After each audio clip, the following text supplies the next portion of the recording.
તો સુરેન્દ્રનગરનો ભૂગાવો ડેમ પણ છલકાયો છે। આપ જોઈ શકો છો ચારે બાજુ પાણી પાણી થઈ ગયું છે અને કહેવાય કે પાણીનું જે સાચા અથવા રૌદ્ર સ્વરૂપ છે તે ધારણ કરી લીધું છે। એટલે કે આગળના સમયમાં પરિસ્થિતિ હજુ પણ વિકટ બને તેવી સ્થિતિ છે। સુરતમાં અંબિકા નદીમાં પણ પૂરની સ્થિતિ છે। તો ચારે બાજુ કહી શકાય કે રહેણાંક વિસ્તારમાં પણ પાણી ધીરે ધીરે ઘૂસી ગયા છે। સુરેન્દ્રનગરનો ભૂગાવો ડેમ જે અમે આપને બતાવી રહ્યા છે વીટીવીના એક્સક્લુઝિવ દ્રશ્યોથી આપ અંદાજો લગાવી શકો છો કે આ પ્રકારની સ્થિતિ છે।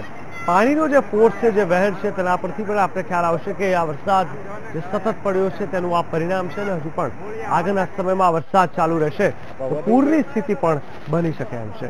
જેને લઈને તંત્રએ હાલ તો તકેદારીના સ્વરૂપે ઘણી બધી કહી શકાય કે પ્રિકોશન્સ લીધા છે ને જે નીચાણવાળા વિસ્તારોની જો વાત કરવામાં આવે તો તેમને સુરક્ષિત જગ્યાએ ખસેડવાની કોશિશ કરવામાં આવી છે। પરંતુ આ તમામની વચ્ચે સુરેન્દ્રનગરનો ભૂગાવો ડેમ છલકાતા પરિસ્થિતિ આગળના સમયમાં વધુ વિકટ બને તેવી શક્યતા છે।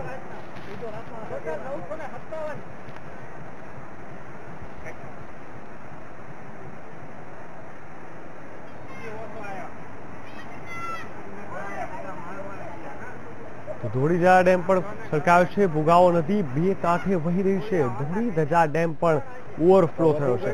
એટલે સ્પષ્ટ રીતે આ ભૂગાવો નદી બે કાંઠે જે રીતે વહી રહી છે તે જોતા ઘરની બહાર નીકળવું પણ લોકો માટે અઘરું બની ગયું છે અને માત્ર ને માત્ર જે તે જગ્યા પર લોકો છે ત્યાંથી જ તે લોકો કહી શકાય કે અટકી પડ્યા છે કારણ કે વરસાદ હજુ પણ ચાલુ છે।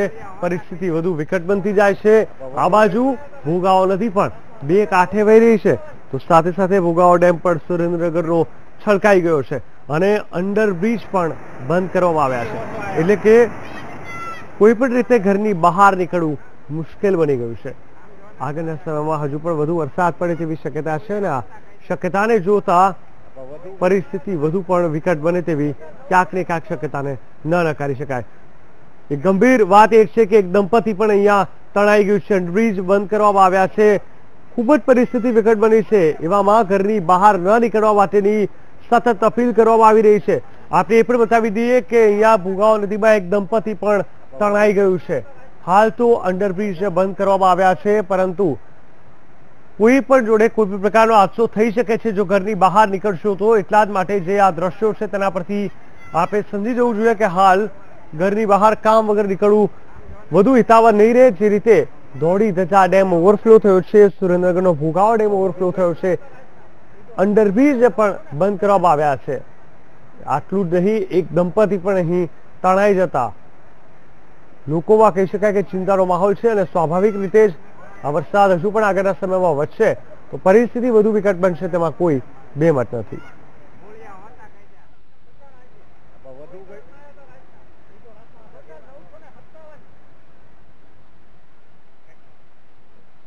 ભૂગાવો નદી બે કાંઠે વહી રહી છે। લગભગ કહી શકાય કે છેલ્લા 2 દિવસમાં ગુજરાતના મોટા ભાગના વિસ્તારોમાં વરસાદ ખૂબ મોટા પ્રમાણમાં થયો છે। એવામાં પણ જો સુરેન્દ્રનગરની જો વાત કરવામાં આવે તો પહેલા તો સૌરાષ્ટ્ર, રાજકોટ, મોરબી અને હવે સુરેન્દ્રનગરમાં પણ મેઘરાજાએ પોતાનું રૌદ્ર સ્વરૂપ ધારણ કર્યું છે। એક દંપતી તણાઈ ગયું છે અને ન માત્ર એટલું જ એ સિવાય બીજા 3 બાળકો પણ અહીંયા ફસાયા છે અને અમારી સાથે જોડાયા છે અમારા સંવાદદાતા મેહુલ દેસાઈ।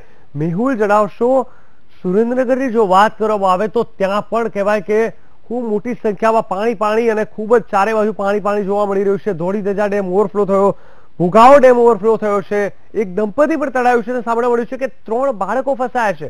શું છે ત્યાંની સ્થિતિ? ચોક્કસ જીગર, ખાસ કરીને વાત કરવામાં આવે તો જે રીતે મેઘ તાંડવ છેલ્લા 24 કલાકથી ગુજરાતમાં જોવા મળી રહ્યો છે, ખાસ કરીને સૌરાષ્ટ્ર અને જે આસપાસના જે વિસ્તારો છે તેની અંદર સતત વરસાદ પડી રહ્યો છે। હાલમાં જે માહિતી મળી રહી છે તે પ્રમાણે સુરેન્દ્રનગરમાં જે રીતે વરસાદની સ્થિતિ થઈ તેને લઈને ભોગાવો બંને કાંઠે વહેતી થઈ છે। ખાસ કરીને વાત કરવામાં આવે તો ત્યાં 3 જેટલા જે બાળકો છે તે ફસાયા હોવાની હાલ પ્રાથમિક માહિતી મળી રહી છે। આ માહિતી પ્રમાણે તે લોકોને રેસ્ક્યુ કરવા માટે મદદ પણ તંત્ર દ્વારા માંગવામાં આવી છે। જે હાલમાં માહિતી મળી રહી છે તે પ્રમાણે હેલિકોપ્ટર દ્વારા તેમને રેસ્ક્યુ કરવા માટે મદદ માંગવામાં આવી છે। એનડીઆરએફની જે ટીમ છે તે પણ રસ્તામાં છે। ખાસ કરીને તમામ જે વરસાદ પડ્યો છે વિસ્તારોમાં તેને લઈને પણ ખાસ એક સતત નજર રાખવામાં આવી રહી છે. હાલ મુખ્યમંત્રી નિવાસ સ્થાને રાહત કમિશનર પહોંચ્યા છે. તેમની સાથે મુખ્યમંત્રી સતત જે છે સંપર્કમાં છે અને તેમની સાથે સમીક્ષા કરી રહ્યા છે કે આગળ હવે કઈ પ્રકારની પરિસ્થિતિ છે અને કયા પ્રકારના પગલા લઈ શકાય છે.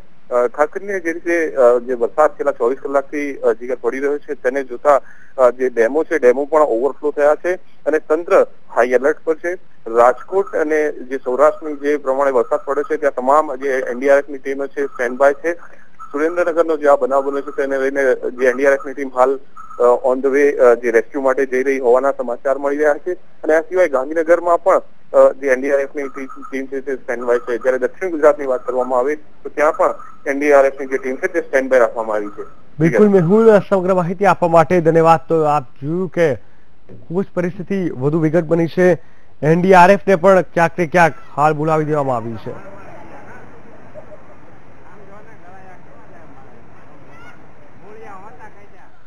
તો ચોક્કસથી ચારે બાજુ ગુજરાતમાં વરસાદ જ વરસાદ જોવા મળી રહ્યો છે અને આ વરસાદને લઈને પરિસ્થિતિ વધુ વિકટ બનતી જાય છે. પૂરની પણ ક્યાંક ને ક્યાંક સ્થિતિને નકારી શકાય તેમ નથી.